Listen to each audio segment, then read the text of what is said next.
एक आदमी कार की मरम्मत कर रहा था तो उसने एक डरावनी बात देखी। कार की पेंट के नीचे की धातु का रंग सोने जैसा लग रहा था। जैसे जैसे वह रगड़ता गया, कार के दरवाजे पर सोने का रंग और भी उभरने लगा। उसकी आंखों को यकीन नहीं हुआ। वह तुरंत इंजन का ढक्कन खोलता है और उस पर खरोंचता है। आखिरकार उसे यकीन हो जाता है कि जो पुरानी सेकंड हैंड कार उसने हाल ही में खरीदी थी वह पूरी तरह से सोने से बनी है। अचानक मिली इस अपार दौलत से लेइगे बेहद उत्साहित हो गया। उसने जल्दी से कार के खुले हिस्से पर फिर से पेंट कर दिया। फिर उसने एग्जॉस्ट पाइप का एक छोटा सा टुकड़ा काट लिया। अपनी दौलत का दिखावा नहीं करना चाहता था, इसलिए उसने सोने की शुद्धता जांचने का फैसला किया। वह अंगूठी लेकर पॉन शॉप पहुंचा। लेइगे की गरीबी देखकर दुकानदार को यकीन नहीं था कि उसके पास कीमती हो सकता है, इसलिए उसने अंगूठी को बेरुखी से जांचना शुरू किया। लेकिन नतीजा देखकर वह हैरान रह गया, क्योंकि बाजार में सबसे शुद्ध सोना था। दुकानदार ने पूछा, ये कहां से आई? तो लेइगे ने झूठ बोल दिया, उसे ये रास्ते में मिली थी। पूछताछ में कुछ हासिल न होने पर दुकानदार ने उसका फोन नंबर ले लिया। जितना भी सोना हो वह खरीद लेगा, बाजार की सबसे ऊंची कीमत देगा। पैसे मिलने के बाद लेइगे तुरंत अपनी गर्लफ्रेंड अन्ना के पास गया। अन्ना उसके निकम्मेपन से तंग आकर ब्रेकअप करने वाली थी, लेकिन बड़ी रकम से उसका दिल जीत लिया गया। दोनों ने पैसे लेकर जमकर खर्च करना शुरू कर दिया,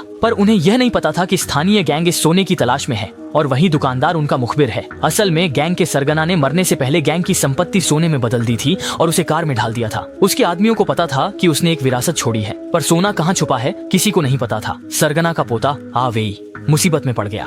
वुल्फ गैंग के गुंडे उससे विरासत का पता जानना चाहते थे, लेकिन आवेई को कुछ भी नहीं पता था। वे समझे कि वह जिद्दी है, इसलिए उन्होंने तुरंत उस पर अत्याचार करना शुरू कर दिया। हाइड्रोलिक कट्टर से आवेई की एक पैर की उंगली काट दी। इसी दौरान बदला लेने वाले लेइगो ने आभार पुराने कार मालिक को ढूंढा और उसे पैसे दिए, धन्यवाद कहा। लेकिन जब वह वहाँ से जा रहा था, संयोग से उसे ढूंढते हुए आए गैंग के सदस्य वहाँ पहुँच गए। वह भाग निकला और उसके गुंडे भी विरासत से चूक गए।